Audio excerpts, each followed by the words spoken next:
Your body doesn't need protein spread throughout the day. It needs a threshold dose of amino acids delivered in a short window to activate muscle protein synthesis. That threshold is roughly 30 to 40 grams of protein consumed within an hour. Eating 10 grams 6 times a day doesn't work the same way. The signal isn't strong enough. But eating 50 grams in one sitting creates a massive anabolic spike that lasts for hours. At Monastery, the single daily meal follows a precise formula. The base is tsampa, roasted barley flour mixed with yak butter tea. Barley provides slow-digesting carbohydrates that refill muscle glycogen without spiking blood sugar.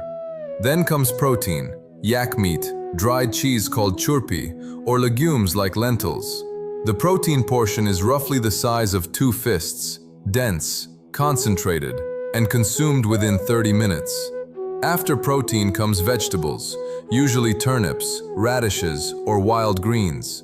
And finally, more butter or animal fat to slow digestion and provide sustained energy. The second mechanism is compressed nutrient loading with protein prioritization. When you eat one meal, you can afford to eat a large portion of protein without worrying about frequent digestion stress. Monks consume 40 to 60 grams of protein in that single meal.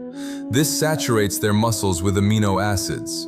The spike in amino acids, combined with the insulin response from carbohydrates, activates mTOR, the cellular pathway responsible for muscle growth. And because they've been fasting for 20 hours, their insulin sensitivity is extremely high. That means the carbohydrates and amino acids get shuttled directly into muscle cells instead of being stored as fat. Modern bodybuilding tells you to eat protein every 3 hours to keep muscle protein synthesis elevated. But muscle protein synthesis doesn't work like a steady drip. It works in waves. One large wave triggered by a high-protein meal is just as effective, if not more so, than multiple small waves. The difference is that the single large wave happens when your insulin sensitivity is maxed out from fasting, so nutrients are used more efficiently. Here's your second test. Eat your normal breakfast tomorrow, then check your energy level 2 hours later. If you feel sluggish or need a snack, your insulin spiked and crashed.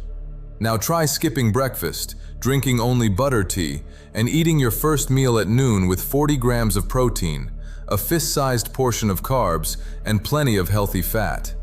Check your energy 2 hours after that meal. If you feel steady and satisfied for 4 to 6 hours, your body is using nutrients properly. Now the Tier 2 protocol, the one-meal muscle formula. Fast for 18 to 20 hours using butter tea in the morning. At your eating window, start with protein. 2 palm-sized portions of meat, fish, eggs, or lentils. Then add 1 to 2 fist-sized portions of starchy carbs like rice, potatoes, or barley.